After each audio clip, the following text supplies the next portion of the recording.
So welcome back to my channel. सभी को राम राम। आज हम इस वीडियो में देखेंगे कि क्यों आपको कभी भी किसी भी ज्योतिषी से, किसी भी वैदिक एस्ट्रोलॉजर से फ्री में कंसल्टेशन नहीं लेना चाहिए।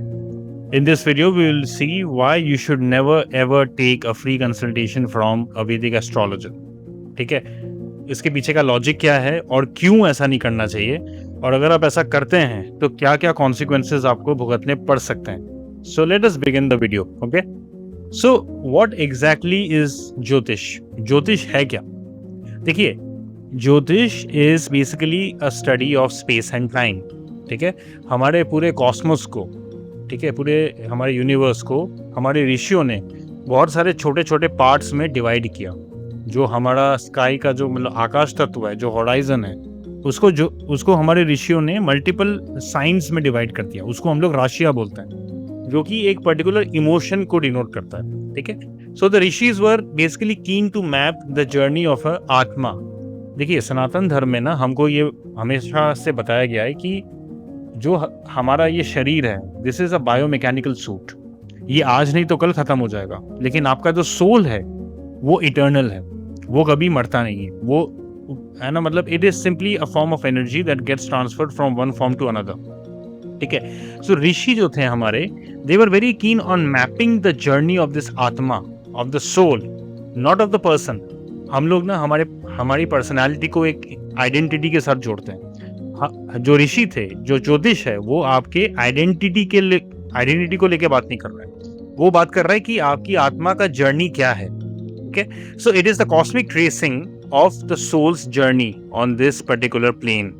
ठीक है, हमारे इस प्लेनेट में आपका आत्मा जो आया है, उसका जर्नी क्या है, उसको ट्रेस करने का जो साधन है वो है ज्योतिष। Okay, it is a basically it is a study of space and time. Now it is used for recording and correcting the soul's karma. देखिए, ज्योतिष का पर्पस कभी ये नहीं था कि आप ये पूछें कि मेरी शादी कब होगी, मेरा हस्बैंड कैसा दिखने में होगा, मेरा वाइफ कैसी होगी, मेरा गाड़ी कैसा होगा, मेरे को पेंट हाउस मिलेगा या नहीं, मेरे को 100 करोड़ रुपए मिलेगा या नहीं। इसके लिए एग्जैक्टली नहीं बनाया गया था। ऑफ कोर्स ये आपके लाइफ का एक मतलब पार्ट हो सकता है, but it is for simply correcting your soul's karma, क्योंकि आप यहाँ पे कर्म करने आए हैं, है ना। सनातन धर्म में जो one of the foundational principles है वो है हमारा कर्म। जो कर्म का कंसेप्ट है वो one of the foundational principles है हमारे सनातन धर्म का। इसको रिकॉर्ड करना और इसको ठीक तरीके से चैनलाइज करना ज्योतिष का काम है। ज्योतिष आपको ये बता सकता है कि ये करो, जिससे आपका जो कर्म है वो ठीक हो जाए और आपकी आत्मा को मुक्ति मिल जाए, आपकी आत्मा को भगवान विष्णु के चरणों में स्थान मिल जाए। ठीक है, यही है। सो ज्योतिष इतना इंपॉर्टेंट क्यों है? देखिए, ज्योतिष is part of the Vedang. Vedang क्या होते हैं? वेदांग वो अंग हैं हमारे वेदों के, which are essential for the maintenance and sustenance of our Vedas. जो हमारे 4 वेद हैं, उनके मेंटेनेंस के लिए, उनके सस्टेनेंस के लिए, ताकि वो हमेशा ऑपरेशनल रहे ह्यूमन सिविलाइजेशन के लिए, हमारे वैदिक सिविलाइजेशन के लिए बहुत सारे अंग बनाए गए थे। वो टोटल 6 अंग थे। ठीक है, तो वेदों को ऑपरेशनलाइज करने के लिए 6 अंग बनाए गए थे, जिनको हमने कहा वेदांग। वेद प्लस अंग, वेदांग। ठीक है, तो ज्योतिष उन 6 वेदांगों में से एक वेदांग है। Vedangas are essential disciplines for understanding and preserving the Vedas. है ना, मतलब आप वेदों को बिना वेदांग के समझ नहीं सकते। आप पहले वेदांग को समझेंगे, उसके बाद आप वेदों को समझ सकते हैं। ठीक है, तो ये 6 वेदांग कौन कौन से हैं? शिक्षा, व्याकरण, चंड, निरुक्त, ज्योतिषम एंड कल्पम। ठीक है, इनमें से आप देखिए, ज्योतिष एक वेदांग है। समझ में आ रहा है? इसीलिए बोला गया कि ज्योतिष को लेके मजाक नहीं करते। ये मजाक नहीं है, ये कोई मतलब कि साधारण शिक्षा का पार्ट नहीं है ज्योतिष। ठीक है, मैंने पर्सनली बहुत सारे ऐसे लोगों को देखा है जिन लोगों ने ज्योतिष को लेके बहुत मजाक किया, and they have to pay a price. I have seen this personally. ठीक है, सो इसीलिए ज्योतिष को लेके, ज्योतिषियों को लेके मजाक मस्ती मत कीजिए, क्योंकि you have to pay a price. जो ज्योतिषी है, भले उसने आपको 1 लाइन भी बताया है या 2 लाइन बताया, कुछ भी बताया है, छोटे से छोटी चीज बताया, यू हैव टू पे। क्यों, वो अभी हम देखने वाले हैं। लेकिन आप पहले समझिए कि ज्योतिष क्या है। ज्योतिष वेदांग का पार्ट है, जो 6 वेदांग है जिनके बिना वेद को समझना मुमकिन नहीं है, संभव नहीं है, वो उसका पार्ट है। ठीक है, तो ज्योतिष को लेकर मजाक मत कीजिए। ऑलराइट, सबसे इंपॉर्टेंट चीज इसमें देखिए क्या है। ज्योतिष को हम लोग कौन से हाउस से रिप्रेजेंट करते हैं? अष्टम भाव से, 8th हाउस से। लेकिन ये थोड़ी सी समझने वाली बात है कि देखिए, अगर आपको ज्योतिष के बारे में थोड़ा सा भी कुछ पता है, एस्ट्रोलॉजी के बारे में थोड़ा सा भी पता है, तो आप देखेंगे कि ज्योतिष को भले ही हम 8th हाउस से देखें, लेकिन हायर एजुकेशन, हमारा धर्म, हमारा वेद, हमारे पुराण, जो हायर नॉलेज है, उसको हम हमेशा 9th हाउस से देखते हैं, है ना। हम हमारे हायर एजुकेशन को भी 9th हाउस से देखते हैं। हालांकि 9th हाउस और भी बहुत सारी चीज़ों के लिए देखा जाता है, बट अभी हम उतना नहीं जा रहे, हम सिर्फ ज्योतिष के पर्सपेक्टिव में बातें करते हैं। लेकिन फिर अगर ऐसा होता है तो फिर ज्योतिष को 8th हाउस से क्यों देखते हैं? ज्योतिष में ऐसा क्या है कि उसको आप 8th हाउस से देख रहे हो? देखिए, ज्योतिष को आप रिप्रेजेंट भी की है ना, मतलब हम लोग किससे करते हैं? केतु से करते हैं, मरकरी से नहीं करते हैं। Mercury is the significator for education, वो तो आपके एजुकेशन का कारक है, लेकिन उसको हम कभी भी मरकरी से सिंबलाइज नहीं करते, केतु से करते हैं। क्यों? और अष्टम भाव क्यों? अष्टम भाव किसका आपका भाव होता है? डीप रिसर्च, डीप थिंकिंग, हर वो चीज जो छुपी हुई है, हिडन है, जो भी हिडन नॉलेज होता है, वो नॉलेज जो सबके लिए नहीं बना, वो ज्योतिष है। ज्योतिष सबके लिए नहीं है।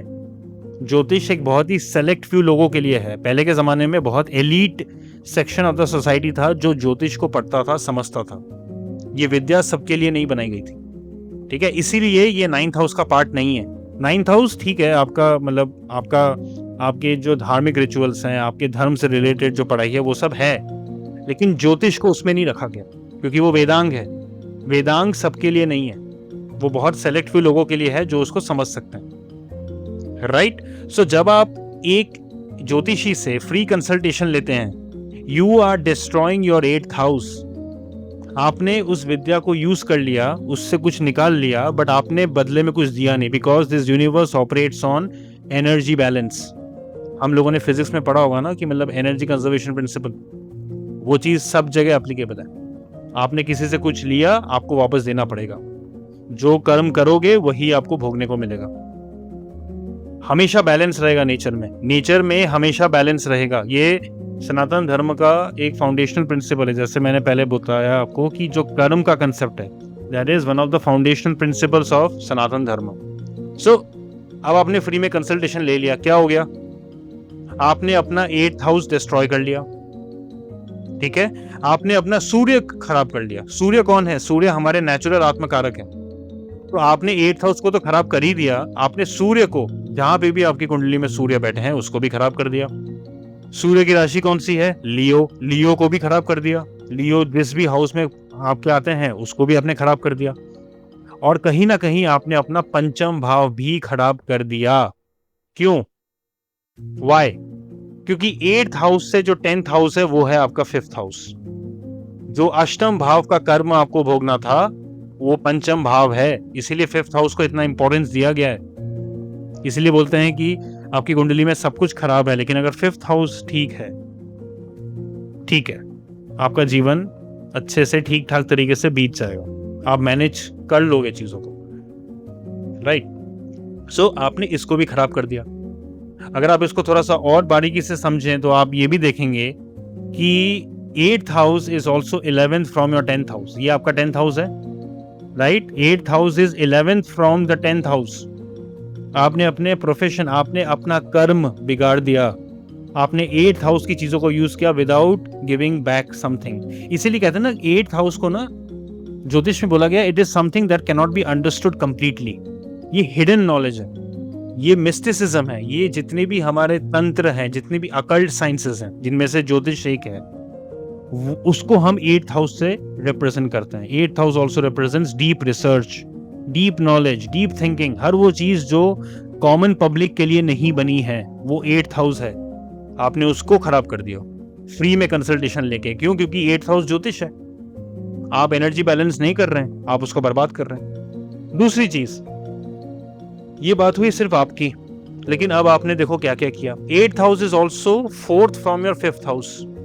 ये आपका 5th हाउस है, यहां से 4th हाउस है आपका 8th house. 5th house is of your kids and progeny, आपके बच्चे। आपने अपने बच्चों का मेंटल पीस, उनका कंफर्ट, उनके व्हीकल्स, उनकी luxury, you have destroyed it. आपने इसको भी खराब कर दिया। आपका लियो साइन कहाँ पे आता है, हम तो उस पर जा ही नहीं रहे, क्योंकि वो तो खैर मतलब ऐसे तो मैं मतलब है ना, सो मतलब मैं ऐसे तो बता नहीं सकता। सो लियो आपका आपकी कुंडली में जहाँ पे भी आता है, आपने उसको भी डिस्ट्रॉय किया, सन को भी खराब किया आपने फ्री की चीज ले ली। सूर्य को कभी भी फ्री की चीज लेना पसंद नहीं होता है, नेवर। सूर्य को पसंद ही नहीं है ये सब। ओके, सो ये सब चीजें आपने खराब कर दी। इसलिए आप देखोगे कि क्यों केतु को ज्योतिष का कारक बताया गया है, मरकरी को नहीं। मरकरी शिक्षा है, ठीक है, शिक्षा सबके लिए होती है। अगर एक शहर में 1 लाख बच्चे पढ़ते हैं तो 1 लाख के 1 लाख को स्कूल भेजा जाता है, आप भेजिए उनको, शिक्षा है, एजुकेशन है, वो मरकरी है, वो आप दीजिए। केतु को वेदांग, ज्योतिष, ये जितने अकल्ट साइंसेस है, केतु उनको कंट्रोल करता है। ये सबके लिए नहीं है, it is not for everyone. इसीलिए ज्योतिष को केतु कंट्रोल करते हैं, मरकरी नहीं। मरकरी बहुत ज्यादा एक्सक्लूसिव प्लैनेट नहीं है, वो सबके लिए सब कुछ वो दे देगा। एजुकेशन है, बेसिक जो प्राइमरी एजुकेशन है वो आपका मरकरी है। लेकिन जैसे ही आप रिसर्च में जाते हो, that is Ketu, that is Saturn also. Shani का भी इसमें रोल है, हालांकि मतलब शनि को हम यूजुअली ज्योतिष के साथ कनेक्ट नहीं करते, बट अगर आप थोड़ा डीपली सोचें तो 8th हाउस के कारक कौन है, शनि भी हैं। शनि इज ऑल्सो द कारक और the significator of the 8th house, तो उसका भी एक रोल है 8th हाउस में, अगर आप थोड़ा ध्यान से सोचें। सो कहीं ना कहीं आपने जो मैंने बताया 8th हाउस है ना, चूंकि वो आपके 10th हाउस से 11th है, 5th हाउस का मैंने कनेक्शन बताया, सब कुछ है, आपने कहीं ना कहीं शनि को भी खराब कर दिया, जो आपका कर्म कारक है, जो आपके करियर, प्रोफेशन, कर्म, ओवरऑल कर्म, वो उसका कारक है, आपने उसको भी खराब कर दिया। This is what you have done by taking a free consultation, right. Please कभी भी ऐसा ना करें, क्योंकि जब भी आप कुछ किसी से लेते हैं, you have to give something back. और हमेशा एक बात याद रखिएगा कि फ्री में चीजें लेने की जो माइंडसेट है ना, ये एक लूजर माइंडसेट है, लूजर। ऐसे लोग कभी कुछ नहीं करेंगे। It cultivates a very loser mindset. आपने एनर्जी का एक्सचेंज नहीं किया, आपने बस ले लिया और उसको लेकर मजाक कर रहे हो कि ठीक है ले लिया, क्या फर्क पड़ता है, इतनी सी तो बात है, क्या हो गया, ये तो मुझे पहले से ही पता था। ऐसे भी लोग होते हैं जो बोलते हैं कि अरे ये तो मुझे पहले से ही पता था। दे आर बिलिटलिंग ज्योतिष। इन लोगों को जो कीमत चुकानी पड़ेगी, और मतलब आपने ऐसे लोग देखे होंगे, अगर आपने नहीं भी देखे तो ठीक है, it's okay, fine, I have seen such people. ये लोग ट्रेमेंडस प्राइस पे करते हैं बाद में जाके। इनको लगता है कि शॉर्ट टर्म में मैंने थोड़ा सा पैसा बचा लिया, मैं थोड़ा सा हीरो बन गया, लेकिन वो लॉन्ग टर्म में जो कितना बड़ा नुकसान आपने अपना किया है, आपको कोई आइडिया नहीं उसका। सो please don't do these things. जब आप कुछ यूनिवर्स को देंगे तभी कुछ मिलेगा फाइनली। फ्री की चीज लेके कभी कुछ नहीं हुआ है आज तक। और ये कहीं ना कहीं जितने भी ज्योतिषी हैं, जितने भी वैदिक एस्ट्रोलॉजर्स हैं, उनके लिए भी एक लेसन है। आप कभी भी किसी को कुछ फ्री में ना दें, क्योंकि अगर आप ऐसा कर रहे हैं तो आप भी सामने वाले का 8th हाउस खराब ही कर रहे हैं। 8th हाउस खराब कर रहे हैं, सन खराब कर रहे हैं, 5th हाउस, 10th हाउस, सब कुछ है ना, मिला जुला के आप उसको मतलब डिस्ट्रॉय कर रहे हैं, आप उसको बर्बाद कर रहे हैं। So please don't do this, is what I am trying to say in this video. सो ये सब जो चीजें होती हैं, ये यूजुअली लोगों को समझ में नहीं आता है ना। I mean when you use some divine knowledge, because jyotish is divine knowledge, ये वेदांग का पार्ट है। वेदांग, इसलिए मैंने इनिशियली आपको बताया कि वेदांग जो 6 वेदांग है उनका पार्ट है ज्योतिष। You are using that Vedanga, you are using that divine knowledge, you have to give something back. हमेशा कुछ देना पड़ेगा, बैलेंस ऑफ एनर्जी होता। जैसे पहले के दिनों में जब आप गुरु से शिक्षा लेते थे, विद्या लेते थे, तब आपको गुरु दक्षिणा देनी पड़ती थी। You have to give something back. और मैं एक और चीज बता दूं, अगर आप फ्री में ज्योतिषी है ना ज्योतिषी का फायदा ले रहे हैं, या उनसे पूछ लिया बट आप कभी भी उनको बस सम्मान नहीं दे रहे, उनको एक्नॉलेज नहीं कर रहे, आपको एक कीमत तो चुकानी पड़ेगी ही पड़ेगी। You would also be damaging many aspects of your life, ठीक है। आप कभी ये ना सोचे कि हम तो बच गए, आप बचे नहीं है। शॉर्ट टर्म में शायद आप बच गए, but in the long run you have to pay a price. ये लोग समझते नहीं है, उनको लगता है कि हम लोग बच गए, हमने क्या हो गया, बेलिटिल कर दिया थोड़ा सा ज्योतिषी को, क्या हो गया, इतनी सी तो बात थी, बताई है ना, इतनी सी तो बात बताई आपने, इसमें कौन सी बड़ी बात है, बस ये आपने बोल तो दिया, but you have to pay a price. Alright, so I hope you like this video. यहाँ पे हमने थोड़ा सा अच्छे से समझाने की कोशिश की है कि क्यों आपको कभी भी किसी वैदिक एस्ट्रोलॉजिस्ट से फ्री में कंसल्टेशन नहीं लेना चाहिए। I hope you like this video. If you like this video, you can like this video, share this video and subscribe to my channel for more content related to Vedic astrology and Jyotish. You can subscribe to my channel. और आपके जो भी राय हैं, जो भी आपके opinions हैं, जो भी आपका फीडबैक है, कमेंट्स हैं, please do mention in the comment section below. I will meet you in the next video. Till then, take care. Her her Mahadev.